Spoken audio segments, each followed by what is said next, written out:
Hey world, good morning. It's November 9th, 2022. It's, I don't know. I should know better to start something without seeing what time it is. Of course, my watch is on backwards. Why can't you read upside down? Well, I gotta learn how to read right side up first. 8 o'clock on the nose. How about that? In the morning. I hope you're all doing well. It's the day after midterms. Thank God Shapiro won the election for governor in Pennsylvania. I don't mean to rub it in the face of those people that supported Doug Mastriano or whatever the hell his name is, but he made a statement during his campaign that if he was governor and the presidential election came back unagreeable to him, he'd cancel out Pennsylvania's electoral votes. I didn't know a governor could do that, and I've reached the conclusion that in this country, I think anywhere, too much power in one person's hands is a bad thing because it always screws up. I don't know if any of you are into cryptocurrencies, Bitcoin, that kind of thing. It's been an unbelievably bad year, and it just took another turn for the worse. A major cryptocurrency exchange collapsed, and that's the third one in a month, or maybe 5 to 6 weeks. Collapse. And this bozo that was running there's three bozos. The other two exchanges were Celsius and Voyager. I lost a little money in Voyager. But there's one guy that has access to all the money. He can go into your account and take your money and go out and gamble with it. And that's what happened. That's what's been happening. It's unbelievable. And these guys aren't going to jail. And that kills me. They should be in jail for the rest of their lives, in my opinion. White collar crime. We're way too soft on white collar crime. So that's my opinion on crypto. In terms of the governor, yeah, I mean, he said during his campaign that if he's governor and then the presidential election in 2024 comes back with a Democrat winner in Pennsylvania, he's going to cancel out the electoral votes. How the hell is this guy, first of all, what a dope. What a stupid ass thing to say. I mean, if you're going to do that, you don't say it during your campaign. And who's your campaign manager? I'm going to make this a short video, I promise. I just wanted to say one thing about Donald Trump, another thing, and it's a positive thing, so don't get your bowels in an uproar, right? All you right-wing zealots. I'm actually giving you some constructive criticism on something he did, or something that he did not do, related to the restriction of visitors from terrorist countries that he imposed, which I said yesterday that I was in favor of that. And I'm surprised that hasn't been done much sooner. Like immediately after 9/11, I would have done that as president. Okay, we're having trouble from these people in these countries, and it's consistent. Okay, so he imposes that restriction. All the left saying, "Oh, you racist," Well, yeah, because most of the countries were dominated by Muslim population. Okay, well, I don't think that matters. It doesn't matter to me. I don't care if they're Hindu, Buddhist. I don't care if they're atheists. It doesn't matter to me.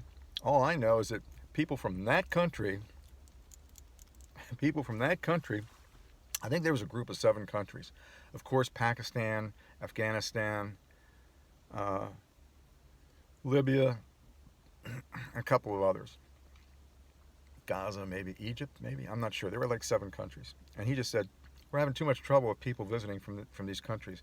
Until those countries get their effing act together and have some rule of law there that would help both of us. Well, why should we take all the risk of these total psychopaths just mass murdering as many people as they want? The country that they came from should be responsible or accountable. All right, so he did that. I was in total agreement with it. Shortly after, now get this, because everybody should understand this.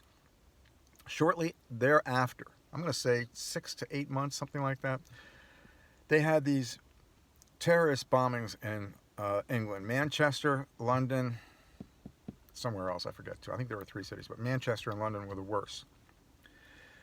And they were suicide bombers, I think. I'm not 100% sure on that. I think they were suicide bombers. I don't care. So what? A suicide bomber's gone, so he won't do it again? Okay, well, if somebody's going to take his place, I'm sure. I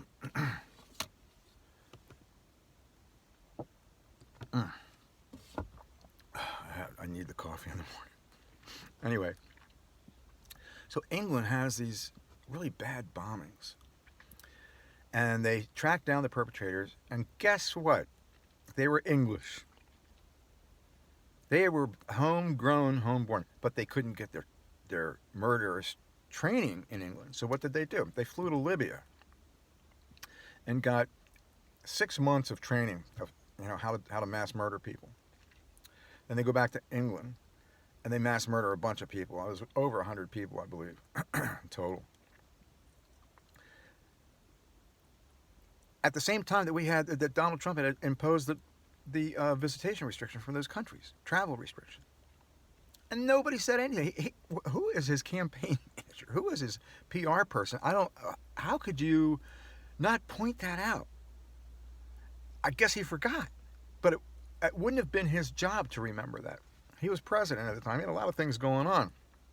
His PR person, I don't know who they were, but he's into firing people, getting rid of people. He should have gotten rid of that person, because you ride that one, man. Okay, where are all you people criticizing me now for restricting visitors from those countries? Where are you? Because England didn't impose the same restriction.